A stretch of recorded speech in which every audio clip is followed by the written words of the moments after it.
ظاہری آنکھوں سے دیکھا وہ بھی یہ کہنے پر مجبور ہو گئے کہ وَأَحْسَنُ مِنْكَ لَمْ تَرَ قَطُّ عَيْنِي کہ وَأَجْمَلُ مِنْكَ لَمْ تَلِدِ النِّسَاءُ خُلِقْتَ مُبَرَّأً مِنْ كُلِّ عَيْبٍ كَأَنَّكَ قَدْ خُلِقْتَ كَمَا تَشَاءُ، یعنی وہ لوگ بھی یہ کہنے پر مجبور ہوئے کہ یا رسول اللہ آپ سے زیادہ ہنسی میری آنکھیں نے کبھی دیکھا نہیں ہے، وَأَجْمَلُ مِنْكَ لَمْ تَلِدِ النِّسَاءُ، اور میری آنکھیں گستاخی کرتی کیسے؟ کیونکہ آپ جیسا جمیل کسی ماں نے جنا نہیں ہے۔ دیکھیں ایک ہوتا ہے جمیل، ایک ہوتا ہے اجمل۔ اگر علم گفتگو کی جائے اس میں تفضیل کا صیغہ ہے جس کے اندر معنی کی زیادتی پائی جاتی ہے، یعنی جو بہت زیادہ جمیل ہونا اس کو اجمل کہا جاتا ہے۔ تو فرمایا کہ آپ جیسا تو کسی ماں نے جمیل جنا ہی نہیں ہے۔ خلقتا مبرأ من کل عیب، اللہ نے آپ کو تو ہر عیب سے پاک پیدا فرمایا ہے۔ کأنک قد خلقت کما تشاء، آپ کو ایسا پیدا فرمایا حضور جیسے آپ چاہتے تھے۔ یعنی نبی کریم علیہ السلام کی منشا کو خیال رکھا گیا آپ کی پیدائش پر۔ یہ حضرت حسان بن ثابت فرما رہے ہیں۔ آج لوگ کہتے ہیں نا کہ حضور تو ہمارے جیسے ہیں، معاذ اللہ، ایسے کتابیں پھٹ جائیں، ایسے لوگوں کی زبانیں کٹ جائیں جو یہ بدبختی والے الفاظ اپنی زبانوں پر لاتے ہیں۔ حالانکہ حضور علیہ السلام کی شان و عظمت تو وہ ہے کہ آج تم مسجد میں جا کر قبلے کی طرف رک کر نماز پڑھتے ہو، لیکن ہمارے پیارے آقا کی شان یہ ہے کہ حضور جس طرف رک کر لیں اللہ قبلہ اس طرف فرما دیتا ہے، اللہ قبلے کو ادھر پھیر دیتا ہے۔ تو نبی کریم علیہ السلام کی شان یہ ہے، تم جیسا کیسے ہو سکتے ہیں؟ وہ اگرچہ لباس بشر میں تشریف لائے لیکن نور و بشر دونوں کہلاتے ہیں نبی کریم علیہ السلام۔ اللہ رب العالمین نے نورانیت بھی عطا فرمائی، بشریت بھی عطا فرمائی۔ الگ الگ تجلیات کا ظہور ہوتا تھا، کبھی کبھی صفت بشریت غالب آتی تھی۔ تو طائف کے میدان میں گئے تو آپ کی ذات اقدس پر پتھر برسائے گئے، آپ کے نالین مبارک لہو لہان ہوئے۔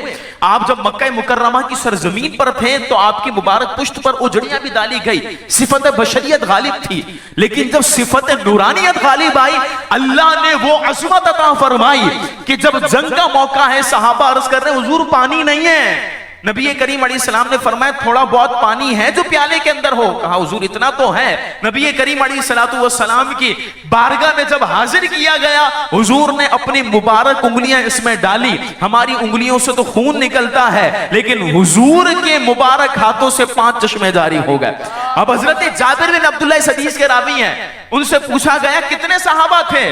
کہنے لگے تھے تو 1400، لیکن اگر ہم 1,00,000 بھی ہوتے نا سب کو کفایت کر جاتا۔ حضور کے ہاتھ سے اتنا پانی نکلا، نبی کریم علیہ السلام کے مبارک ہاتھ کے ندیاں پنجابیں رحمت کی ہیں جاری واہ ہوا۔ اللہ نے وہ عظمت عطا فرمائی ہے، وہ کمال عطا فرمایا ہے، وہ رتبہ عطا فرمایا ہے کہ آج بندہ اگر ادراک کرنا چاہے نا نبی کریم علیہ السلام کی عظمت کا نہیں کر سکتا۔ بڑے بڑے علماء کتابیں لکھ چکے، بڑے بڑے علماء نے تقاریر کر لی، لیکن آج بھی یہ معاملہ چل رہا ہے، قیامت تک لوگ کرتے رہیں گے۔ لیکن ہمارے امام تو 150 سال پہلے لکھ کر تشریف لے گئے کہ ان کے اوصاف کا ایک باب بھی پورا نہ ہوا۔ ہم نے تو بہت کچھ لکھا ہے لیکن نبی کریم علیہ السلام کی شان و عظمت اتنی ہے کہ بندہ بہت کچھ بھی لکھ لینا کہنا پھر بھی یہی پڑے گا کہ سیدی اعلی حضرت نے جو فرمایا ہے کہ میں نے بہت نبی کریم علیہ السلام کی تعریف لکھی ہے، بہت ساری نعتیں لکھی ہیں، بہت ساری تعریفیں پڑھی ہیں لکھی ہیں، لیکن سیدی اعلی حضرت رحمت اللہ علیہ نے خود خلاصہ نکال کے یہ بیان کیا کہ لیکن رضا نے ختم سخن اس پہ کر دیا، خالق کا بندہ خلق کا آقا کہوں تجھے۔ یعنی یا رسول اللہ آپ اللہ کے تو بندے ہیں لیکن مخلوق کے آقا اگر کہا جائے تو حضور علیہ السلام کی ذات اقدس ہے۔ اللہ نے وہ عظمت، وہ رتبہ، وہ شان عطا فرمائی کہ قرآن مجید میں مفسرین فرماتے ہیں تقریباً 45 بار اللہ نے حضور کی قسم ارشاد فرمائی ہے۔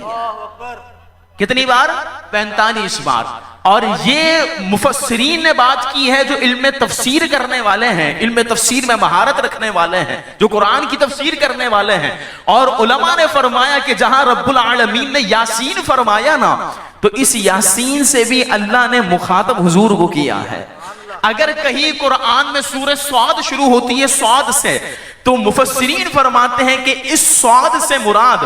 صدق مصطفیٰ ہے، یعنی اللہ نے قسم ارشاد فرمائے محبوب تیری سچائی کی قسم، آگے قرآن مجید فرقان حمید کی مزید قسم ارشاد فرمائی، آگے اللہ رب العالمین نے ایک مقام پر قاف ذکر فرمایا، قرآن کی ابتدا یعنی سورت کی ابتدا ہو رہی ہے قاف سے، تو اب مفسرین نے یہاں پر یہ ارشاد فرمایا کہ یہ قاف مخفف ہے قوت کا، اور قوت کی اضافت ہے مصطفیٰ کریم علیہ السلام کی طرف، یعنی اس قاف سے مراد اللہ رب العالمین نے حضور علیہ السلام کی قوت کی قسم کو ارشاد فرمایا ہے، اور وہ قوت بھی کیسی ہے، اللہ اکبر، کہ دنیا میں موجود ہیں، مدینہ منورہ میں موجود ہیں، اور مدینہ منورہ میں نماز پڑھاتے پڑھاتے اپنا مبارک ہاتھ اوپر کرتے ہیں، دوبارہ نیچے کر لیتے ہیں، نماز ختم کی، صحابہ نے پوچھا، صحابہ بھی بڑے کمال تھے، حضور سے ہر چیز کی وجہ پوچھا کرتے تھے، حضور یہ آپ نے کیوں کیا، تاکہ ہمیں بھی تو وجہ پتا چلے، صحابہ کرام علیہم رضوان نے سوال کیا، حضور حالت نماز میں آپ نے ہاتھ اوپر کیا پھر نیچے کر لیا، اس سے پہلے تو کبھی ہم نے نہیں دیکھا، تو نبی کریم علیہ السلام نے فرمایا کہ حالت نماز میں تھا، اللہ نے میرے اور جنت کے درمیان جتنے پردے حائل ہیں سب ہٹا دیے، میں نے اپنا ہاتھ بڑھایا، جنت میں لگے ہوئے انگور کے درخت تک پہنچ گیا، میں تمہارے لیے انگور کا خوشہ توڑ کر لانے والا تھا لیکن میں رک گیا، کیونکہ اگر دنیا میں جنتی نعمت کھا لو گے تو جنت میں جا کر کیا کھاؤ گے، پھر تو تمہارے لیے پرانی ہو جائے گی نا، تو جنت میں جا کر تم جنتی نعمت کھانا، اس لیے میں رک گیا۔ یہ حضور علیہ السلام کی شان و عظمت ہے کہ نبی کریم علیہ السلام پر جب صفت نورانیت غالب آتی ہے تو پھر ایسے ایسے معجزات کا ظہور ہوتا ہے کہ جب غزوہ بدر کے موقع پر صحابہ کرام علیہم رضوان اپنی ٹوٹی ہوئی پنڈلیاں لے کر آ رہے ہیں، کوئی ٹوٹا ہوا بازو لے کر آ رہا ہے، کوئی نکلا ہوا اپنی آنکھ کا ڈھیلا لے کر آ رہا ہے، نبی کریم صلی اللہ علیہ وسلم اپنے لعاب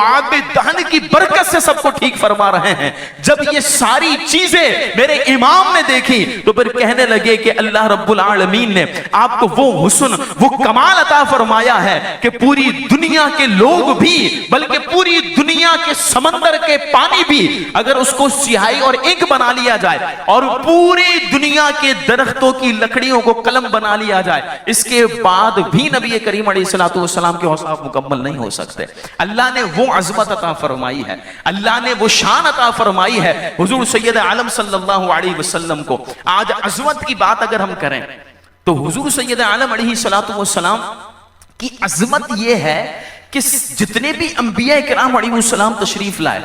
معراج کی رات حضور کے پیچھے سب کھڑے ہو کر نماز پڑھ رہے تھے، یہ بھی حضور علیہ السلام کی عظمت ہے۔ تمام انبیاء کرام علیہ السلام کی خواہش تھی کہ رب کا دیدار کریں، حضرت موسیٰ علیہ السلام نے بھی تمنا کی، لیکن رب العالمین نے کھلی آنکھوں سے جن کو دیدار کروایا ہے وہ نبی کریم علیہ السلام کی ذات اقدس ہے۔ یہ عظمت مصطفیٰ اس کے اندر پنہا ہے۔ اور آپ آگے مزید چلے جائیں، نبی کریم علیہ السلام کا یہ خاصہ ہے کہ نبی کریم علیہ السلام نے امت کا بڑا خیال رکھا ہے۔ نبی کریم علیہ السلام نا امت کے بارے میں بڑے فکر مند رہتے تھے۔ نبی کریم علیہ السلام بڑی جو ہے جستجو فرمایا کرتے تھے کہ بس میرا کوئی بھی امتی جہنم کے اندر نہ جائے۔ پوری زندگی نبی کریم علیہ السلام نے امتیوں کے لیے دعا کی ہیں، یہاں تک کہ جب نبی کریم علیہ السلام نے ظاہری دنیا سے پردہ فرمایا تو اس وقت بھی جب لبہائے مبارک جنبش کر رہے تھے، صحابہ نے جب کان لگا کر سنا، آواز یہی آ رہی تھی، ربی حبلی امتی، اے نبی امت کو میرے حوالے کر دے۔ اللہ رب العالمین کے پیارے حبیب علیہ السلام نے اپنی امت کا خیال اتنا رکھا ہے، یہ بھی حضور علیہ السلام کی عظمت ہے، یہ بھی نبی کریم علیہ السلام کی شان ہے کہ نبی کریم علیہ السلام نے ہمیں ہر جگہ یاد رکھا ہے۔ حضور سید عالم علیہ السلام کی شان یہ ہے کہ آپ دیکھیں رب العالمین نے قرآن مجید میں کبھی بھی حضور کو نام لے کر مخاطب نہیں فرمایا، حالانکہ رب العالمین تو حکم فرماتا ہے نبی کریم علیہ السلام کو، لیکن ہمارے درس کیا دیا کہ نبی کریم علیہ السلام کو کبھی یا محمد کہہ کر نہیں پکارنا۔ آج تم عربی کے اندر کہو تو پھر کہہ سکتے ہو کہ بھئی یا کہہ کر آپ کہہ سکتے ہو یا زید یا عمر یا بکر، یہ کہہ سکتے ہو، لیکن حضور علیہ السلام کا نام ایسے نہیں لینا۔ اگر پکارنا ہے تو پھر اللہ نے فرمایا ایسے پکارو نا جیسے ہم پکارتے ہیں، یا ایھا المزمل، اے چادر اوڑھنے والے پیارے نبی، یا ایوہل مدثر، یہ اگر پکارنا ہے تو پھر پکارو نا طٰہٰ کہہ کر، اگر پکارنا ہے تو پکارو یاسین کہہ کر۔ یہ رب العالمین نے ہمیں ترغیب ارشاد فرمائی ہے کہ نبی کریم علیہ السلام کو پکارنا بھی ہے تو ادب والے الفاظ کے ساتھ پکارنا ہے، وہاں کا ادب اتنا رکھنا ہے۔ اللہ اکبر، ارشاد فرمایا قرآن مجید فرقان حمید میں کہ وَلَوْ أَنَّهُمْ إِذْ ظَلَمُوا أَنفُسَهُمْ جَاءُوكَ فَاسْتَغْفَرُوا اللَّهَ وَاسْتَغْفَرَ لَهُمُ الرَّسُولُ لَوَجَدُوا اللَّهَ تَوَّابًا رَحِيمًا، کہ اگر تم اپنی جانوں پر ظلم کر بیٹھو تو پھر آؤ نبی کریم علیہ السلام کی بارگاہ میں، اور وہ نبی علیہ السلام تمہارے لیے استغفار کریں، تمہارے لیے مغفرت طلب کریں، اور اگر حضور علیہ السلام نے تمہارے لیے مغفرت طلب کر لی نا تو پھر یاد رکھنا لَوَجَدُوا اللَّهَ تَوَّابًا رَحِيمًا، تم اللہ کو توبہ قبول کرنے والا بھی پاؤ گے، رحم کرنے والا بھی پاؤ گے۔ نبی کریم علیہ السلام کی شان اقدس ایسی ہے کہ اللہ نے ہمیں دربار مصطفیٰ کا رستہ دکھایا ہے، دنیا کے اندر ہمیں سکھایا ہے کہ اگر اللہ تک پہنچنا ہے تو پہلے حضور تک پہنچنا پڑے گا۔ نعمتیں ملنے کا مرکز اللہ نے مدینہ منورہ کو بنایا، جبھی تو حضور علیہ السلام نے خود ارشاد فرمایا انما انا قاسم اللہ یعطی، کہ میں تقسیم کرنے والا ہوں، اللہ عطا فرماتا ہے، جبھی تو فرمایا رب ہے معطی، یہ ہے قاسم، رزق اس کا ہے، کھلاتے یہ ہیں، ٹھنڈا ٹھنڈا میٹھا میٹھا پیتے ہم ہیں، پلاتے یہ ہیں۔ یہ نبی کریم علیہ السلام کا فرمان۔ تو نعمتیں جتنی آتی ہیں دینے والی ذات اللہ کی ہے، لیکن اللہ نے نعمتوں کے تقسیم کرنے کا مرکز مدینہ منورہ کو بنایا ہے کہ مدینہ منورہ سے نعمتیں تقسیم ہوتی ہیں، تو جس کو دنیا میں جو چاہیے حضور علیہ السلام سے اپنی نسبت کا، اپنی تعلق کو مضبوط کرے، اپنی نسبت کو مضبوط رکھے، اور نبی کریم علیہ السلام سے ہر چیز کی فریاد کرے، جس مشکل کے اندر ہے، جس پریشانی کے اندر ہے، جس آزمائش کے اندر ہے، نبی کریم رؤوف الرحیم صلی اللہ علیہ وسلم کی بارگاہ میں التجا کرے، وہاں سے کرم ضرور ہوتا ہے۔ الحمدللہ ہمارے درمیان استاذ العلماء شیخ الحدیث حضرت علامہ مولانا شہزاد ترابی صاحب دامت برکاتہم العالیہ جلوہ گر ہو چکے ہیں۔ آپ نے بہت سارے القابات سنے ہوں گے، مصنف کتب کثیرہ ایک لقب سنا ہوگا۔ بحمداللہ اللہ رب العالمین نے آپ کو یہ وصف عطا فرمایا کہ آپ اس خوبی کے جامع ہیں، ماشاءاللہ۔ کئی کتابیں آپ نے تصنیف فرمائی ہیں، اللہ پاک ان کا فیضان لوگوں میں قائم و دائم فرمائے۔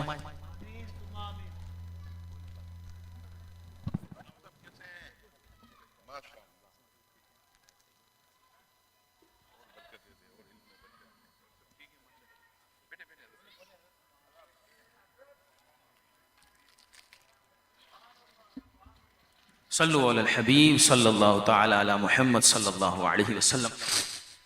اللہ رب العالمین ہم سب کو علماء کی قدر کرنے کی توفیق عطا فرمائے، اہل علم کا اللہ پاک خصوصی فیضان نصیب فرمائے۔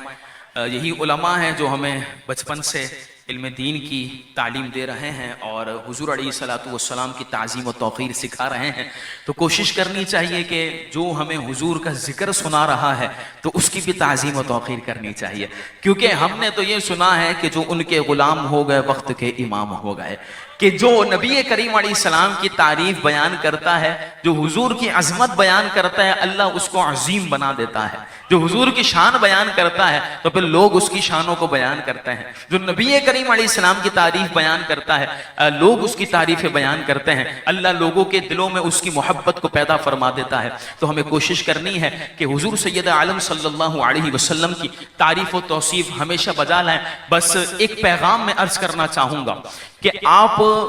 ماہ ربیع النور شریف میں کوشش کریں کہ اپنا جو تعلق ہے نا وہ نبی کریم علیہ السلام سے ہمیں مضبوط رکھنا ہے۔ کوشش کریں نبی کریم علیہ السلام کی نا سنتوں پر عمل کرنا شروع کریں۔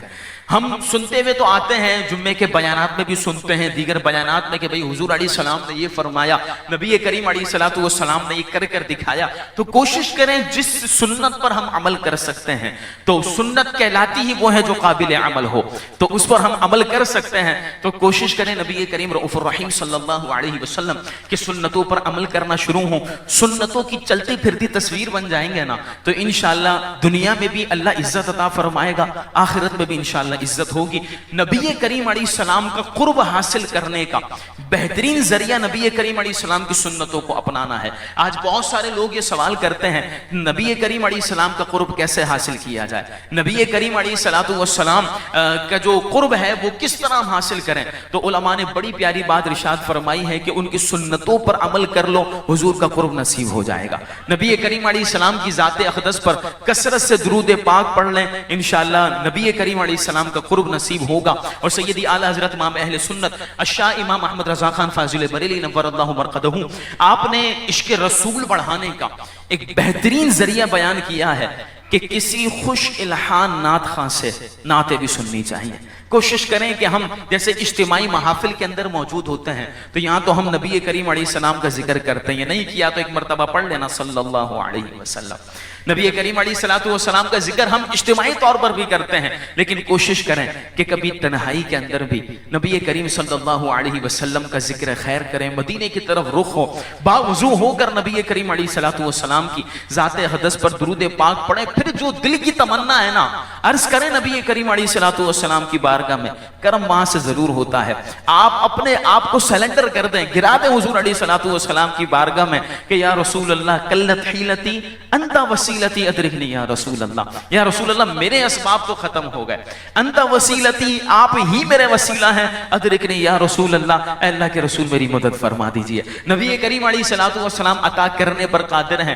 وہ تو ویسے ہی سخاوت کا دریا ان کا ایسا بہتا تھا کہ تارے کھلتے ہیں سخا کے وہ ہے ذرہ تیرا. اللہ رب العالمین نے وہ کمال رتبہ عطا فرمایا کہ سیدی اعلیٰ حضرت نے فرمایا کہ کریم ایسا ملا کہ جس کے کھلے ہیں ہاتھ اور بھرے خزانے, بتاؤ اے مفلسوں کہ پھر کیوں تمہارا دل اضطراب میں ہے, کیوں گھبراتے ہو جب نبی کریم علیہ السلام ہمارے آقا و مولا ہیں, جب وہ دستگیری فرمانے پر قادر ہیں تو ان کی بارگاہ میں التجا کر کر اپنی سارے دلوں کے ارمان حضور کی بارگاہ میں عرض کریں. انشاءاللہ العزیز حضور علیہ السلام ضرور کرم فرمائیں گے. تو اس ماہ ربیع النور شریف میں ہمیں اپنے تعلق کو نبی کریم علیہ السلام سے جوڑنا ہے. پوری زندگی آپ دیکھیں, آج بندہ چاہتا ہے میں اس کی بات کو فالو کر لوں, یہ بڑا اس کا لائف سٹائل اچھا ہے, اس کی کٹنگ بڑی اچھی ہے, اس کا ہیئر سٹائل بڑا اچھا ہے. وہ دنیا دار بندہ جو بھی کر رہا ہے آج ان سے مرعوب ہونے کی ضرورت نہیں ہے, بلکہ رب نے فرمایا اگر رول ماڈل بنانا ہے تو بناؤ حضور علیہ السلام کی ذات اقدس کو. سیرت مبارکہ پڑھیں نبی کریم علیہ السلام کی.